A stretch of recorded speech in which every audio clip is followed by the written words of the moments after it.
Good morning, and thank you for logging into today's session. James Scullen here from the Australia-China Business Council.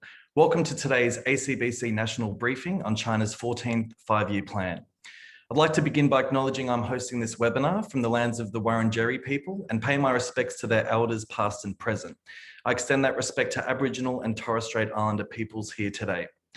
China's 14th five-year plan was approved in March of this year by the National People's Congress at the Lianghui 2 sessions in Beijing. This national plan signals the direction of China's economic development and provides important indicators for the country's approach to the economy, development, environment, and more. China's application of Soviet-influenced five-year plans date back to 1953, when the first five-year plan sought to achieve industrialization and the socialist transformation of agriculture, manufacturing, and capitalist industry and commerce within 10 to 15 years. China has certainly developed significantly since then, and this five-year plan charts the development of China's political and economic development, as well as its global trade relations, well beyond the next 5 years. By incorporating long-term goals to 2035, the 14th five-year plan sets out an ambitious strategy to achieve the long-term goal of becoming an economic and technological superpower by 2049, 100 years after the founding of the PRC. Given the size of China's increasing global heft, this five-year plan has significant implications for business in China, Australia, and around the world. To delve into the five-year plan and unpack what it means for Australian business, today we've assembled a stellar panel for the briefing today. Now, firstly, APCO Worldwide's Jim McGregor will provide a macro overview of the five-year plan, with particular reference to the role of five-year plans in shaping China's economy and Xi Jinping's long-term policy goals. Next, Austrade's Liu Bing will focus on areas that provide opportunities under the plan for Australian businesses, particularly SMEs. Finally, UTS Acre's James Laurenceson will shed light on what the 14th five-year plan means for Australia's broader bilateral relationship with China. Now, just some brief housekeeping before we get started. We have the Q&A box open during today's session. So if you have a look at the bottom of your Zoom screen, you'll see a Q&A text box. At any time during the session, if you have a question, please enter it into the text box, and we'll come to as many of those as we can during the second half of the hour. This session is also being recorded, so if there's anything you miss, rest assured you'll be sent a copy of the recording in the next few days once it's up on ACBC's website. And we'll also be sharing APCO Worldwide's 2 sessions special report that Jim McGregor will be speaking about. Now, our first speaker joins us from Minnesota, USA, and that's Jim McGregor, the chairman of APCO Worldwide's Greater China region and author of 2 highly regarded books, No Ancient Wisdom, No Followers, The Challenges of Chinese Authoritarian Capitalism, and 1 Billion Customers, Lessons from the Front Lines of Doing Business in China. Previously, Mr. McGregor was the founder and CEO of a China-focused consulting and research firm for hedge funds, a reporter for the Wall Street Journal, and chief executive of Dow Jones and Company in China. Mr. McGregor is also a former chairman of the American Chamber of Commerce in China and has long served as a leader of AmCham's US government relations. He's a member of the Council on Foreign Relations, National Committee on US-China Relations, the International Council of Asia Society, and a board member of the US-China Education Trust. Jim, it's a privilege to have you with us today on the briefing, and looking forward to hearing your insights on the implications of the five-year plan on China's economy. It's over to you. Oh, well, thank you for that kind introduction. It sounds like I might be pretty old to have all those things piled up behind me. Yeah, I'm in my lake cabin in northern Minnesota. I came back early last year for a 3-week business trip from Shanghai, and I'm still here, because of the pandemic and closed borders and all that. Talking about the five-year plan, and I've been through a lot of these over the years. This one is really about it's about protection and ambition. It's really, they're looking at a protracted struggle, as Xi Jinping puts it, with the West, that they are they're facing hostility from the developed democracies. They want to protect themselves, and they also want to move very fast. This is a very ambitious plan, and that the bedrock of the future will be the domestic economy, the domestic market, the domestic consumer market, because they do not want to be dependent on export earnings and other foreign sources where they can be vulnerable. They also, what's interesting, one interesting thing about this plan is there's an addition about they add in a 2035 long range goals. Now, why did they do that? I believe that Xi Jinping is trying to build his legacy into this plan.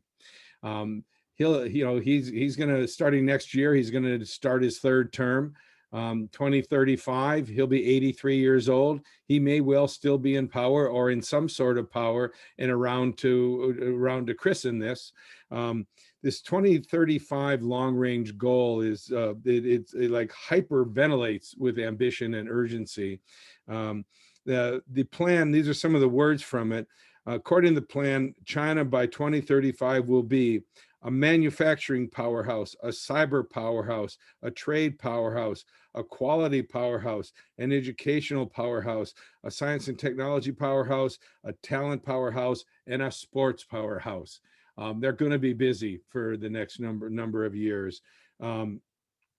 He looks at this as a once in a century opportunity, that there is unprecedented upheaval, and that there is a reordering of the international balance of power. This is where China is moving to the center stage. You may remember when he came into office, he talked about that China was in the catch up and overtake phase with the West. I think this marks that he's in the overtake phase now. They believe that they've caught up in many ways, and now it's time to speed ahead. If you look at it, it really does solidify existing ambitions.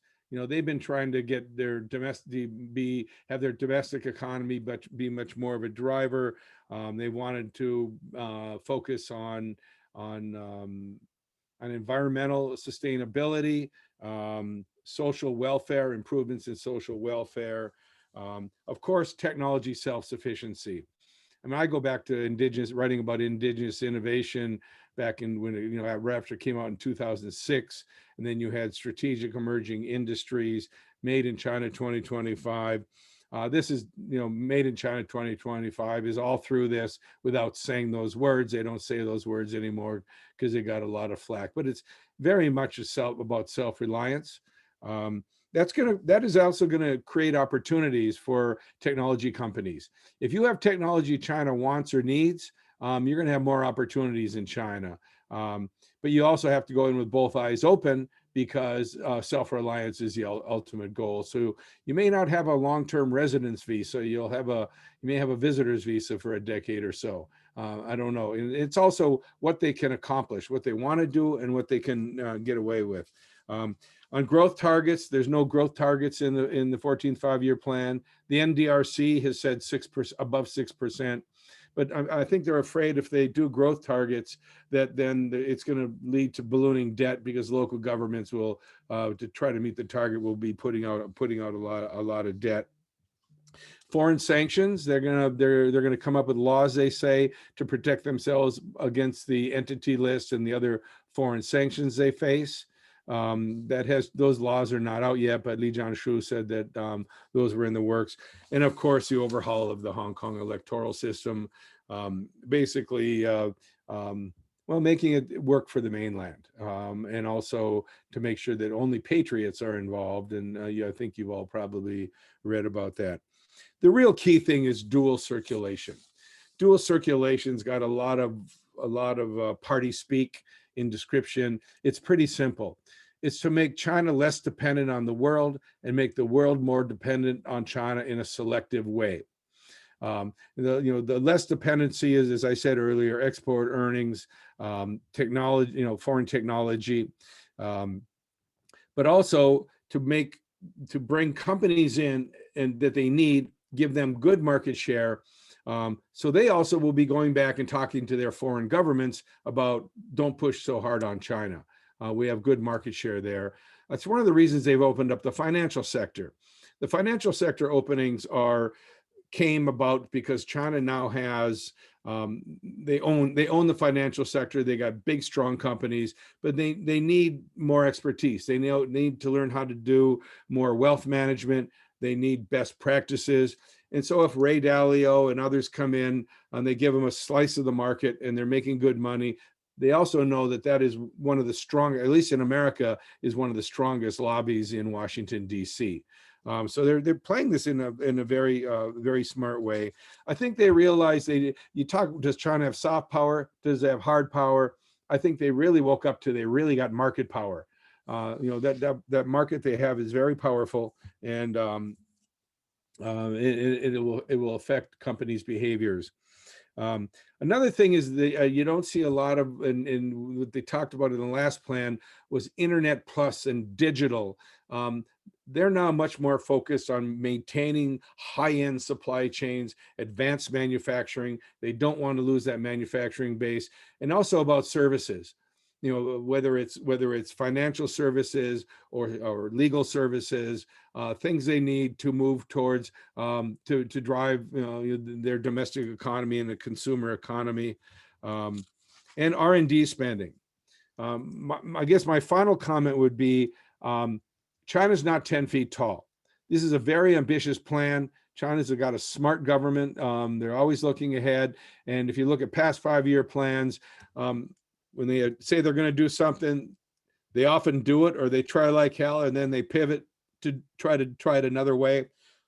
But it's a brittle system now. It's much the authoritarian capitalist model and more of a Leninist top-down structure.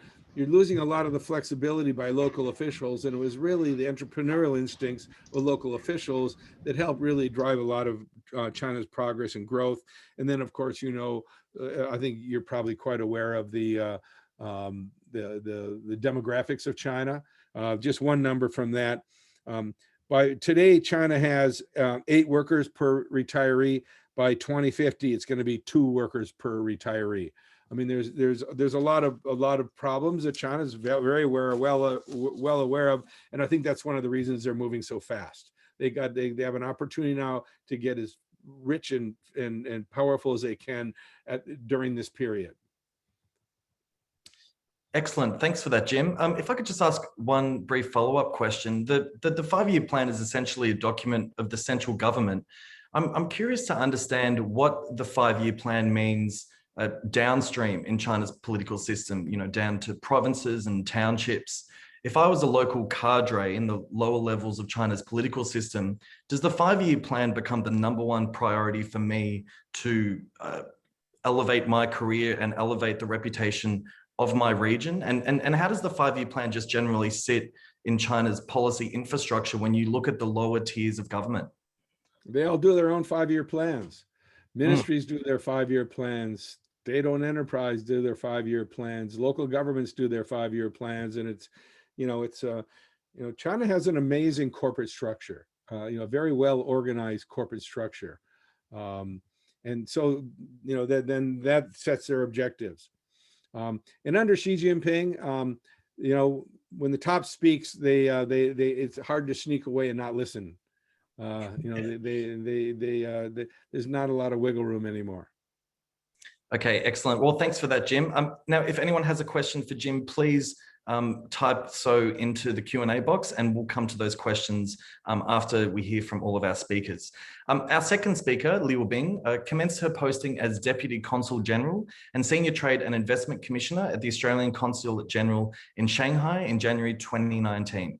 Prior to this role, Bing worked as Senior China Advisor, Acting General Manager, Asia, Acting Executive Director, International Markets, and Asia Lead Global Markets based in Austrade's Sydney office. Bing has also worked in missions in Guangzhou and Beijing and has over 2 decades experience with Austrade. Bing, thanks for being with us today, and I'll hand over to you to hear what elements of the 5-year plan are of most interest to Australian business. Thanks, James. And thank you to Mr. McGregor, who touched on the 14th 5 plan very broadly, and also cover the exact sectors that Australia has a great capability, which I'm going to go into a little bit more specifics. So, but that you have a very good understanding what the 5 plan is all about. And I will also share a little bit on my observation on the shifting behavior of Chinese consumers in the context of post-COVID recovery and mid to long-term trends in the market. So what does the 5-year plan mean for average middle class families and consumers? We are going to say the 5-year plan actually calls for stimulation of consumption in all sectors and focus on sustainable economic growth driven by dual circulation, which is an area Mr. McGregor also mentioned is a very big focus. So this is going to focus consumption in China. So today, over 20 of global middle class live in China, making them the largest middle class consumption market in the world. Recent research by Brookings Institute indicates that the average middle class consumer in the United States spends more than their Chinese counterparts. However, the sheer number of the Chinese middle class makes it the market size larger. The research shows it's a $3 trillion market for the Chinese middle class consumer. However, the household consumption share of the Chinese economy remains extraordinarily low, accounting for about 38.8% of GDP in 2019, compared with 66% in the US and 55% in Australia. As China aims to expand its economy by over 6% this year, according to the government work report for 2021. The plan is to deliver this by addressing demographic changes and setting specific targets to be reached by 2025. Some details such as increasing urbanization rate to 65, and the last plan was to 60%, participation rate of basic pension insurance to 95%, working population education to 11.3 years, and the digital economic core industry added value on GDP from 7.8% in 2020 to 10% in 2025, and the life expectancy by 1 year. And according to the National Bureau of Statistics released last week, the strong consumption rebound is attested by the latest retail sales figure, which rose to 34.2% year-on-year in March, up from 33.8% increase in the previous 2 months. Although these numbers are artificially high because the corresponding period in 2020 saw a severe economic slump with COVID. So first sector I want to talk about is better education. Education is seen as an essential investment for a better life for Chinese people.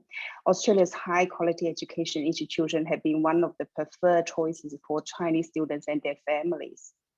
China is working towards becoming an economic powerhouse, and Mr. McGregor also talked about that in its own right. So we can expect to see better quality education and governance system, strengthened digitalization, and strong drive for research, science, and innovation outcomes. However, there remains an enormous capacity issue in China to educate the country's brightest minds. In 2020, there were almost 11 million students who set the Gaokao, which is a university entrance exam. Less than 2% are accepted into China's top 39 universities. Less than 5% get into China's top 100 university. In the next 10 years, Chinese university will come up in global rankings, but it is still not enough. China's guiding document, which is the 5-year plan, indicates a vital role for students to go abroad, to develop human capital and return home with new knowledge and skills in order to achieve China's ambitious economic development agenda.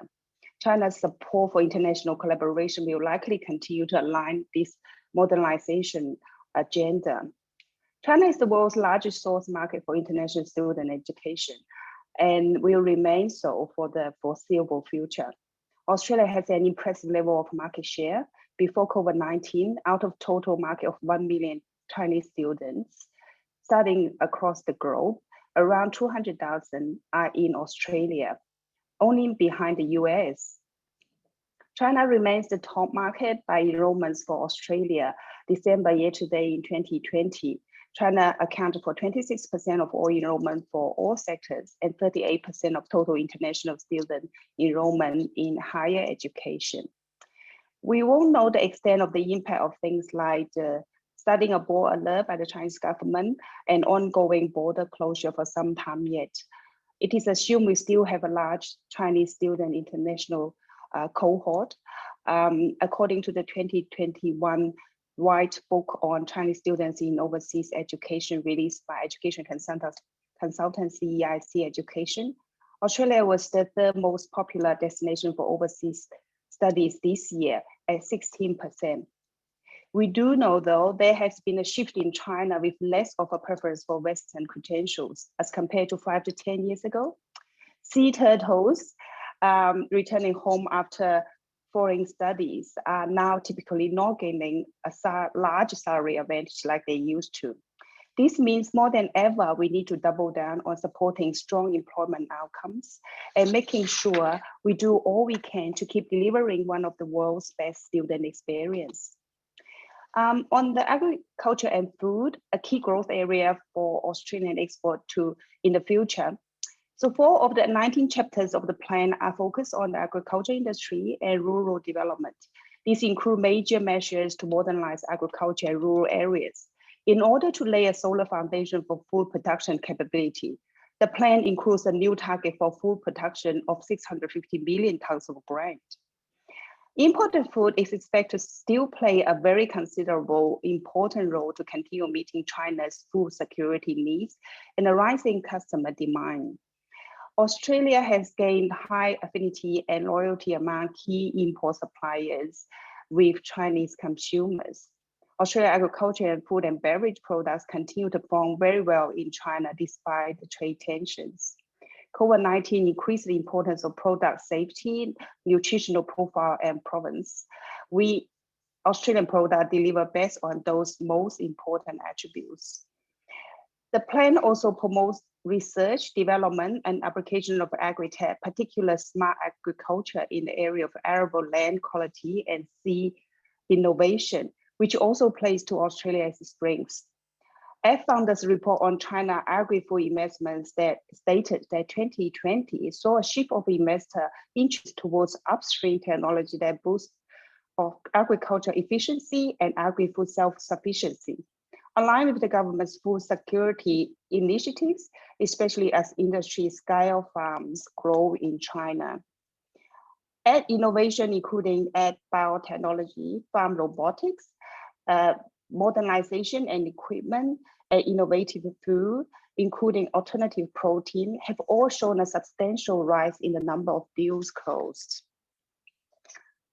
For a better health, healthcare is a critical pillar for China's transition to high quality developments over the next 5 years. Notable targets include increasing the life expectancy of Chinese citizens by 1 year and increasing the number of licensed physicians, doctors, from 2.9 to 3.2 per thousand population. Australia is at 3.7 per thousand. So there's a huge gap. The Healthy China 2030 initiative lists a range of areas in the health sector that China is seeking to improve, from IVF to aged care, from diagnostic tools to medical device, new drug R&D to health supplements, clinical trials to hospital management training. Australia plays a lead role globally in many of those areas. A primary focus for Australia in the market is to seek to build China's understanding of Australians' capabilities in the health and medical field, and work with Australian business to take advantage of China's next health boom. On the digital economy, China now accounts for 40% of the world's global e-commerce transaction and seeing exponential growth. There are 4 chapters out of 19 dedicated to building a digital China. In the plan, the digital tech innovation and application are emphasized, from smart city to smart logistics, smart energy, smart and green manufacturing, and smart health. The plan also features science and innovation developments, with spending expected to grow by over 7% annually in the next 5 years.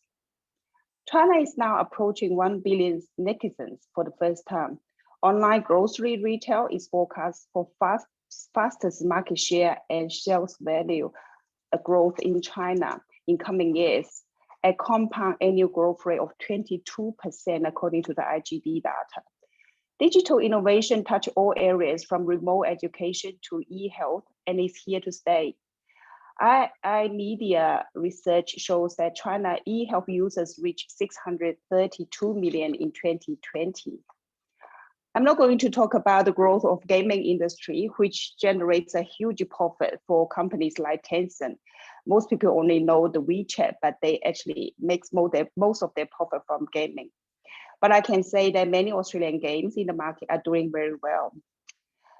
There are many other sectors that also present a great deal of opportunity for Australian business. For example, the gradually opening financial sector touched by Mr. McGregor, the ambitious renewable energy targets, the ever-growing infrastructure network and smart city implementation, the development of a more sophisticated logistic network, and upgrade of advanced manufacturing capabilities.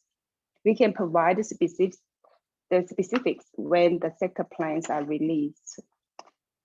So in conclusion, with the current climate for doing business is met with varying degree of challenges. China remains a market of immense opportunity in the medium to long term, and therefore maintain relationships will be more important than ever for Australian brand recognition in the market.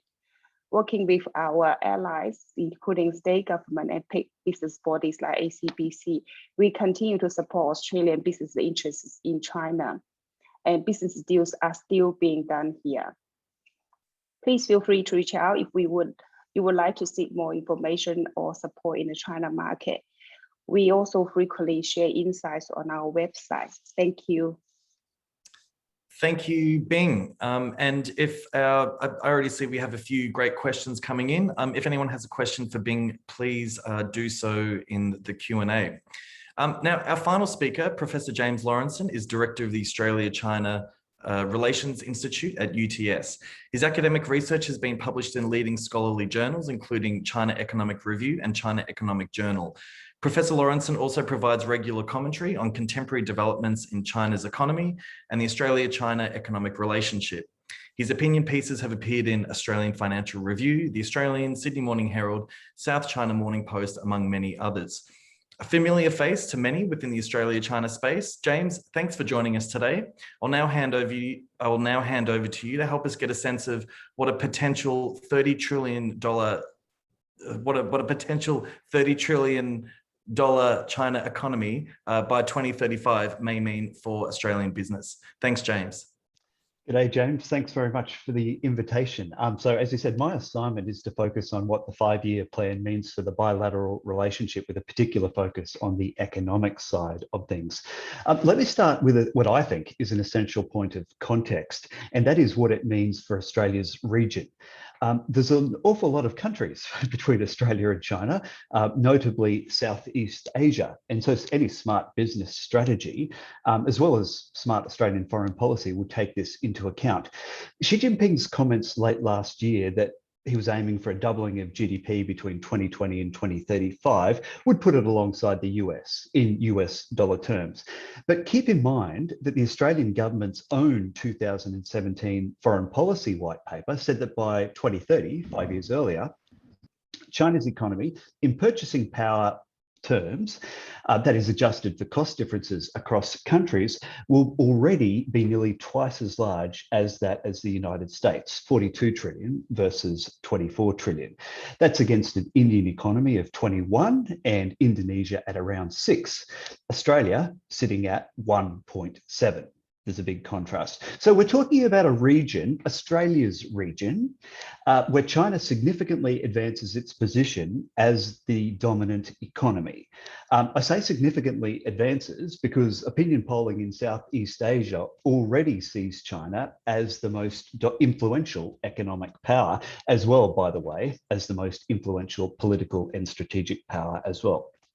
So the idea, I think, that Australia's region will be interested in any significant economic decoupling, or to use some polite language, diversifying away from China, the dominant resident economic power, I think is quite fanciful. Economic gravity is difficult to resist, particularly when it's supported by architecture such as the Regional Comprehensive Economic Partnership. Now, what would a Chinese economy of that size mean for Australia? Well, the pure economics, and we can't stop there, but let's start there, it doesn't get much better. Not only will China's purchasing power be massive, but you won't find a large major economy that is more complementary to Australia's. We know that Chinese businesses and Chinese consumers want what Australia excels in producing. Right now, for example, the US economy is still around 1/3 larger than China's in US dollar terms, yet Chinese demand into the Australian economy is 7.5 times larger than that of the United States. This opens, rather than complementarity moderating with the end of the iron ore price boom at the beginning of last decade. In fact, what we've seen is the complementarity spreading. This was actually all documented in a 2016 Australia-China Business Council report titled The Long Boom. Now, what complicates all this economic possibility being grasped, of course, is two things. One, China's willingness to use economic links as a tool of punishment over political disagreements, and also how successfully Australia is able to thread the diplomatic needle between rising US-China geopolitical competition. Now, these are big questions, and I unfortunately don't have time to cover them in these introductory remarks, but I'm very happy to take questions on them afterwards. I will just very briefly say, though, that on that latter point, I don't see the evidence to date as being particularly promising. Let's be clear, plenty of countries in our region have the same challenge as Australia does, so close security and strategic alignment with the United States, but strong trade and investment ties with China. And plenty of countries in the region are facing a more aggressive China in terms of its foreign policy, such that their interests are butting up against China's own interests. Yet it is Australia that is an outlier in the region in not having any ministerial level dialogue with China, and also in the extent of trade disruptions that the economy is being hit with. Now, none of that is to excuse China's bad behavior. The question for us is, in the face of China's bad behavior, how do we handle it? And my assessment is, in terms of the way we've run our diplomacy hasn't been particularly helpful. We already see the costs. Non-iron ore exports are down 40% on the same period last year. And the idea that this was inevitable, that Chinese strategy always had Australia singled out for trade punishment, as I wrote in a piece to the Australian Institute of International Affairs last month, I think a review of the historical record reveals that to be quite disingenuous. And the longer term implications of the status quo are even worse. Over the longer term, China can, of course, diversify away from Australian iron ore. Its demand will decline naturally with structural changes in the Chinese economy anyway. And as China's middle classes expand as expected, but we remain cut off or only partially connected to that dominant demand source, the opportunity costs for the Australian economy will grow. So James, let me finish with a note on diversification. The risk that an Australian company might find themselves in Beijing's firing line is very real. As Graham Fletcher, our ambassador, said last month, let me quote him, "You've just got to imagine that unexpectedly, you may lose your China market for no good reason other than Beijing has decided to send a message to Canberra," right? He's right. There's certainly a case for undertaking a risk reassessment, but frankly, I imagine that everyone on this call this morning has spent the last year doing just that. There is this strange view, particularly, dare I say, in security circles, that somehow businesses aren't alive to China risks, despite it being their money that's on the line. What this view misses, I think, is that businesses live in the real world. And they can't just fixate on worst case scenarios. They must weigh challenges against the opportunities. And when I think, for example, about whether Australian barley growers got it wrong by selling 3/4 of their crop to China in 2018, but then in May 2020 getting hit with massive dubious anti-dumping tariffs by Beijing that wiped out the trade, I think the answer is no. I think they got it absolutely right. Now, that may sound counterintuitive, but here are the facts. Australian barley growers got premium prices in the Chinese market for many years. And when the door closed to China, they quickly pivoted to other markets, albeit at lower margins. There's a lesson in that. Having a high exposure to China isn't necessarily problematic as long as you're clear-eyed about the risks and you are capable of mitigating them. And look, here's another thing. I don't think it's really fair just to tell lobster fishers and winemakers that they should have to shoulder all the costs themselves. I've actually moved a bit on this in my own position over the last year. Of course, Australian businesses cannot expect the Australian government to run a foreign policy to solely protect their profits in the Chinese market. But let's also be clear that the activities of Australian companies engaging with China do support the national interest. They support thousands, hundreds of thousands of jobs in Australia. They provide tax revenue for the Australian government, education, health, and yes, even defence and intelligence collection. And business should certainly be able to expect and have confidence that the government will exercise effective diplomacy. And definitely that the management of the China relationship will be separated from domestic politics. And my view is that businesses have too often been let down on both counts. Help is not coming from overseas. We've got to be clear about this, whatever soothing words are coming from the Biden administration.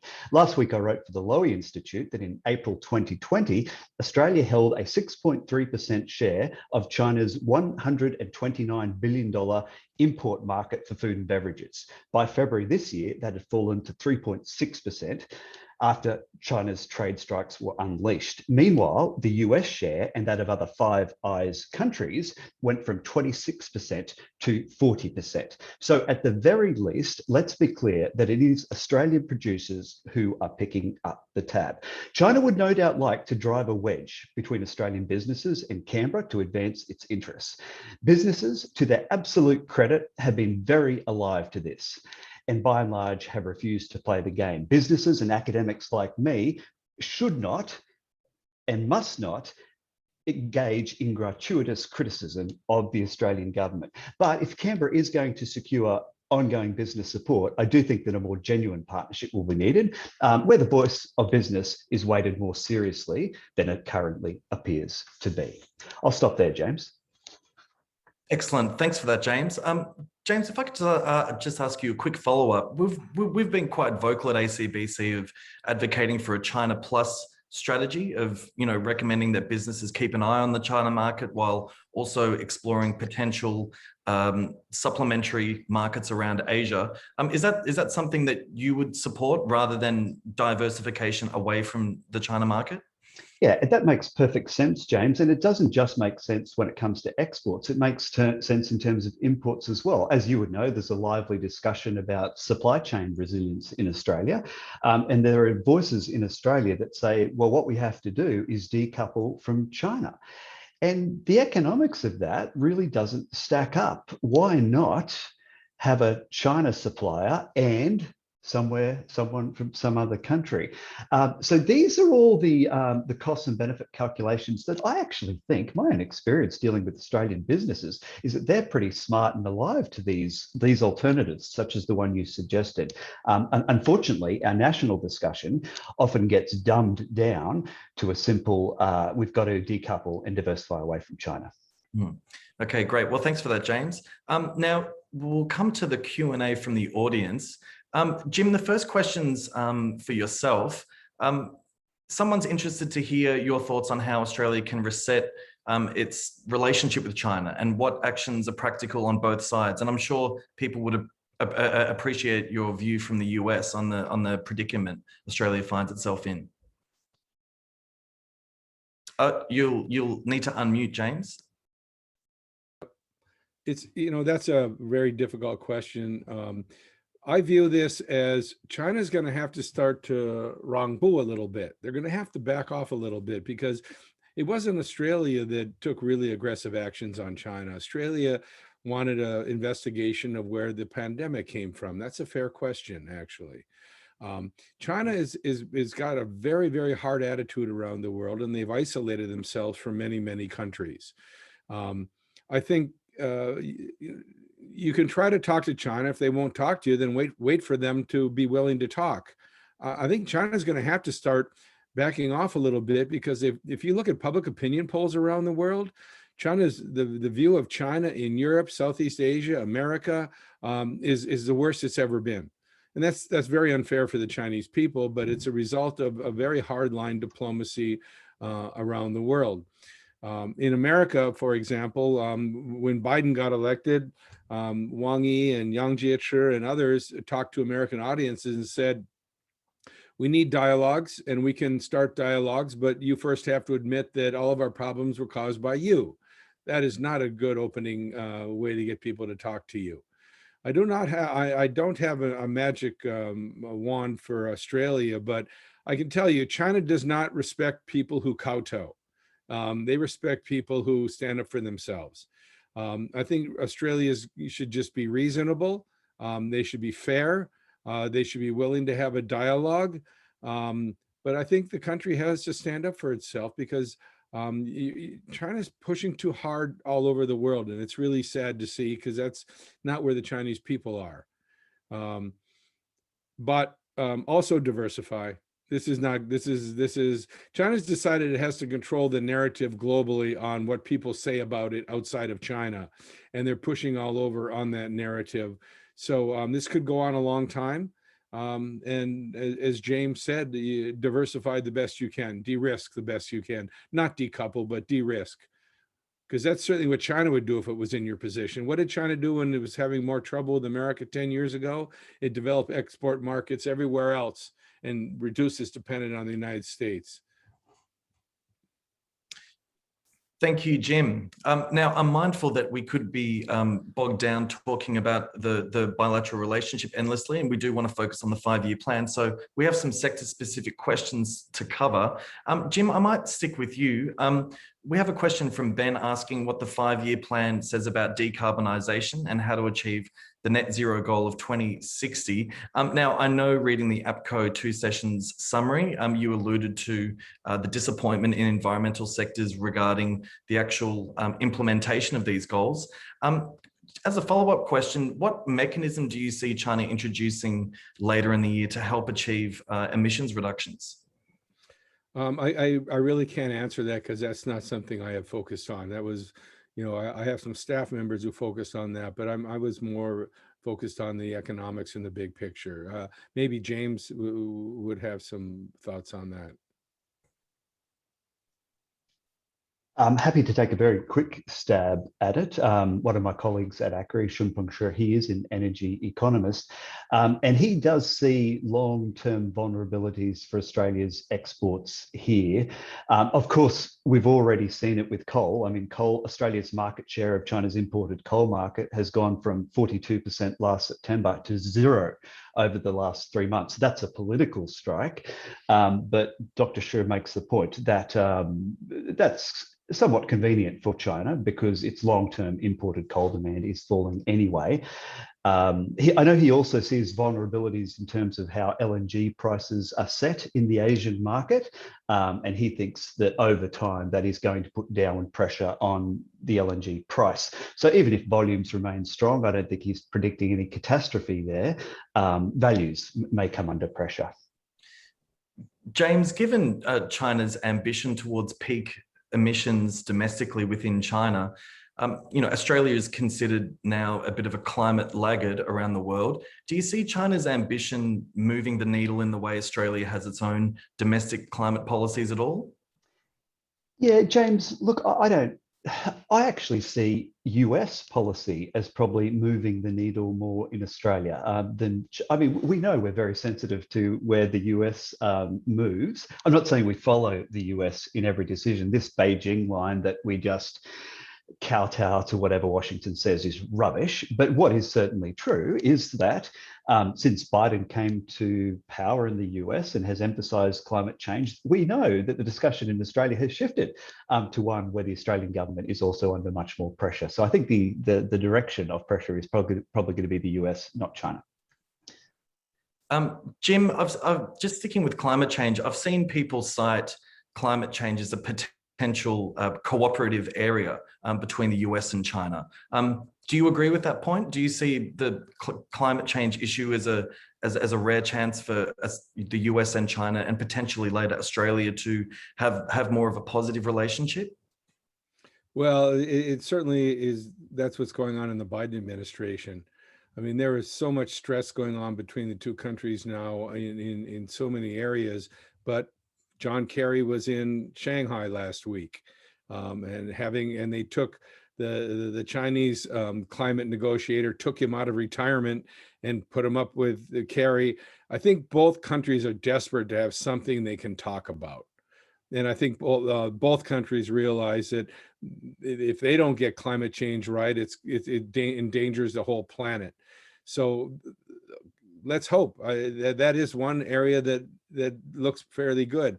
The worry in America on climate change is they think the Obama administration kind of got bamboozled, that they backed off on pushing on China and the South China Sea and a lot of other issues because Obama wanted climate change that was going to be his legacy. So every time the US would push on something, China would say, wait, what about climate change? Even though it was in their interest to do it. And I think the current people under Biden who worked for Obama felt like they were too weak. And they're not going to let that happen again. And there was a lot of press when Kerry was first announced that he would make the U.S. Weaken too much on China just for climate change. I don't think that'll happen, but I think both sides they know they got problems and they know they got to get along, and that's the one place that is as apolitical as possible for them. Bing, I think I might bring you back into the discussion for the next question. Tamara asks, considering the focus on China's plan, what new areas are key for Australian SME exporters, and what role do services exports have? Yeah, hi, can you hear me okay? Yep. Okay, I think there was quite a lot of areas that Australia still can contribute to the Chinese growth. SMEs, for example, at the moment we have programs in Australia supporting born globals and smaller companies that brings technology or unique product into China.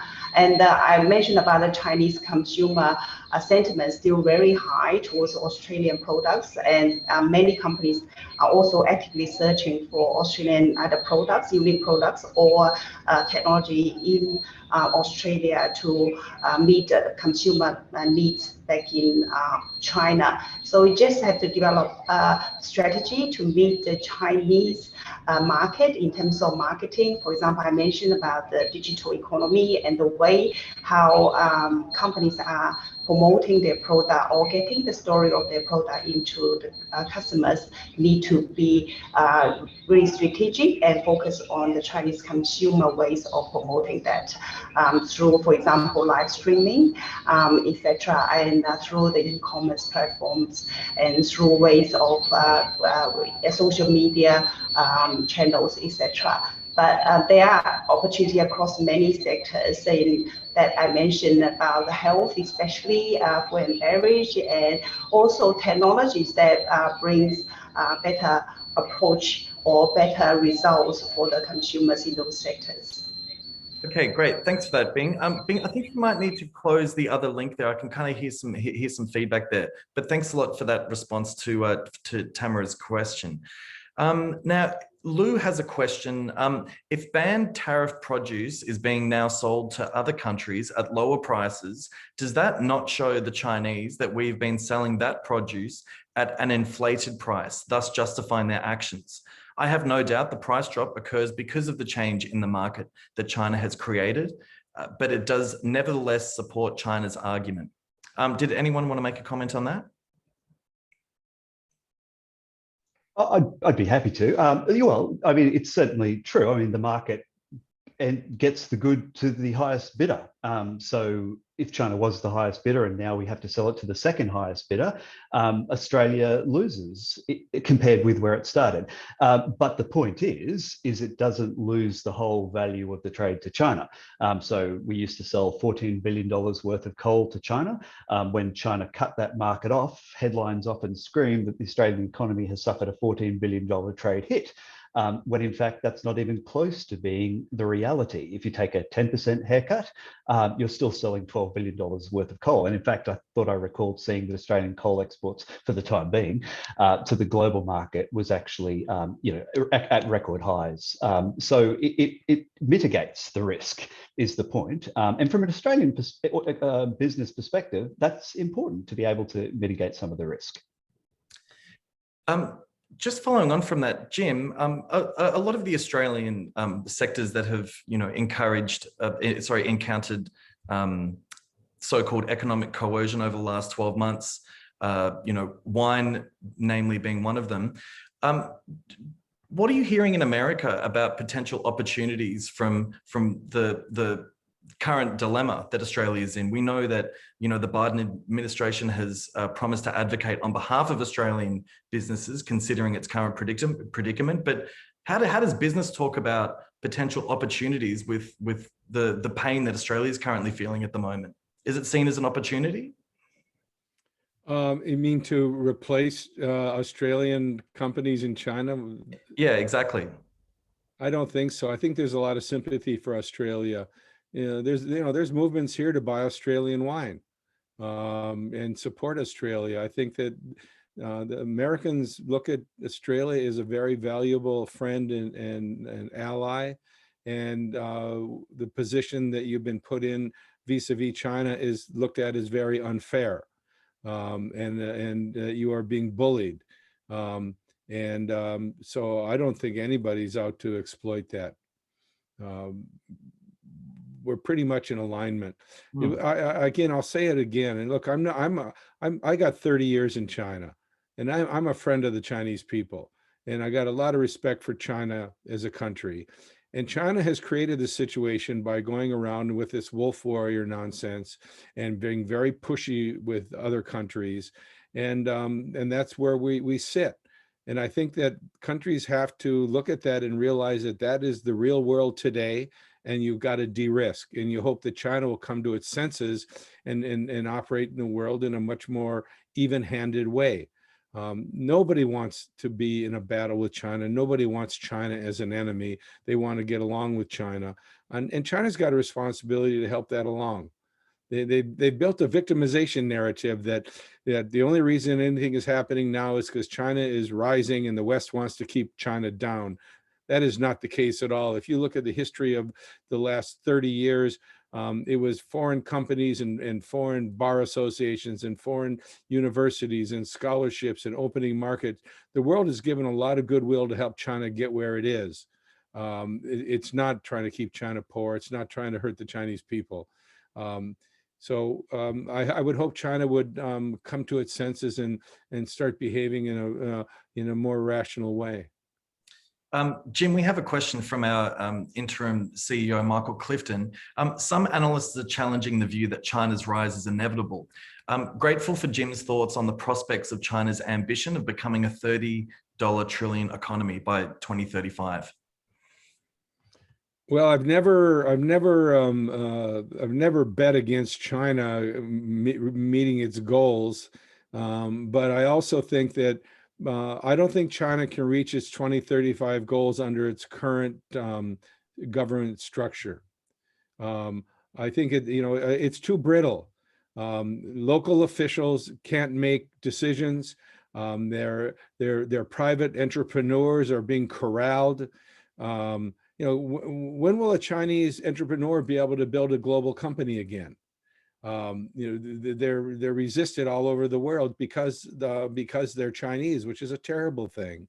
And putting a grip on private enterprise, it's really too brittle a system. This is not how China got where it is today.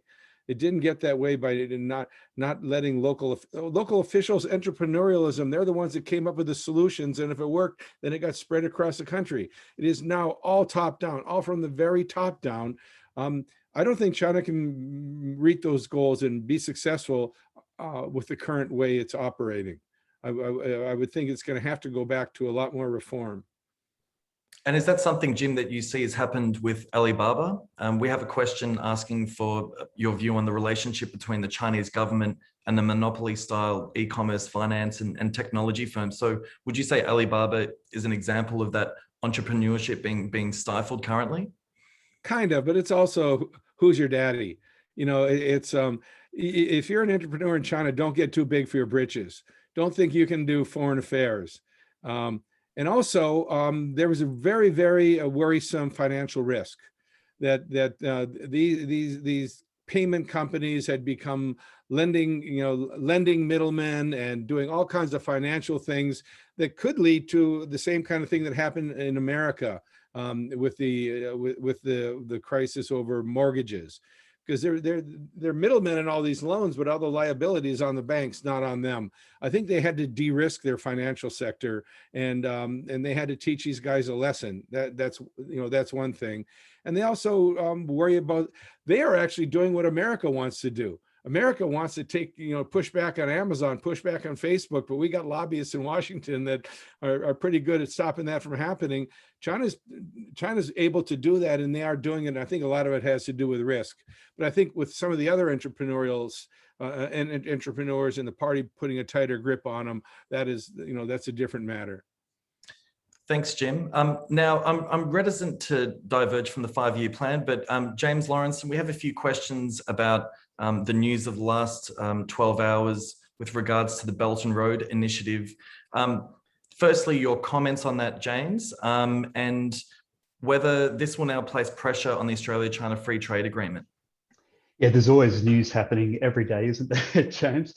Let's be clear on what's cancelled. What got cancelled was a non-legally binding agreement that didn't commit the Victorian government to doing anything, let alone the national government. Canberra could have allowed this agreement just to lapse and not approve any new agreements, but instead it chose to blow it up. And send a signal to Beijing. And the context was also some relative restraint over the last few months on both sides.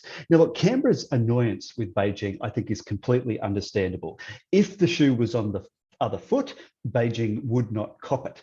That said, using Beijing as a measuring stick for how Australia should run its own foreign policy, I don't think that's a great idea. China won't miss the Australian government position on this has shifted because facts are on the public record. In April 2019, I was in Beijing when Frances Adamson, the Secretary of DFAT, was there at the Second Belt and Road Forum. And she said she was there because it reflects, let me quote, reflects our preparedness to engage in the Belt and Road, and that the Prime Minister welcomes the contribution the Belt and Road can make to meeting infrastructure needs in the region. Yet in June last year, the Prime Minister said it was a program that Australian foreign policy doesn't recognise, and it was contrary to Australia's national interests. So Canberra may say that, well, the previous month, China started hitting the Australian economy with trade strikes. Fair enough. But I guess my point would be it's hard to see how both sides endlessly blaming the other in entirety and engaging in tit-for-tat action really helps out anyone. And yes, I think we can expect to see some response from China to this news. Okay, thank you, James. And if I can just tempt fate with one final question to everyone, with whatever we can say about China's approach to governance and its economic structure, a 5-year plan, and particularly this Vision 2035 plan, does cast a vision towards the trajectory where China's heading. Is there anything Western countries can learn from this type of long-term plan making? Jim, would you like to see America have a 5-year plan? Oh, Jim, you're on mute. I'd like to see America have any plan, actually. Yeah, we could use some planning, and actually, there's bills in Congress now. China has sparked a resurgence in American industrial policy and investing in ourselves and all of that, which is a good thing. America used to do this. All countries did this, but all of a sudden, planning in the Cold War, you're a communist if you plan. So America quit planning, and everything was private enterprise, and the market will solve all problems. That's nonsense, because that's not how the economy got where it is. 1791, Alexander Hamilton laid the plans that lasted for about 150 years in America, building its economy. Quickly, Bing and James, any comments about the efficacy for Australia potentially having a 5-year plan or some type of long-term policy mechanism? Bing? Yes, I think we already have, just not from top down, from central government. We have it in each sector, have their own plans, like some are 5 years, some 10 years. That allows lots of flexibility and changes. I think some our sectors are already doing it, certain business companies are doing it, but definitely not so with the direction from the central government like what China is doing. Okay, excellent. Well, look, on that note, I'm mindful that we're going a little bit over time. So I'd like to extend, on behalf of ACBC and all of our members, thanks to all of our speakers today, APCO Worldwide's Jim McGregor, Austrade's Liu Bing, and James Laurenceson from UTS ACRI. Many thanks also to ACBC Interim CEO Michael Clifton for helping put together today's session. Now, as mentioned, today's session is being recorded. It will be sent out to all attendees, and we'll be sure to send you APCO's 2 sessions summary briefing. Now, just to leave you, I'm just going to share my screen if you can give me 1 second. Next Thursday, we'll be having another national briefing, and it's a very special national briefing where we'll be with China's ambassador to Australia, His Excellency Cheng Jingye. Now, if you just hold your phone up to that QR code or visit the ACBC website, we're still accepting registrations for that event. And as we've talked about today, there's certainly no shortage of things to discuss in the Australia-China relationship. So please do join us for that special event. Thanks again to all of our speakers and all of the attendees on today's session. Great to have you for such a vibrant discussion, and we'll look forward to seeing you again for the next ACBC national briefing. All right, goodbye everyone. 再见. Thanks, James.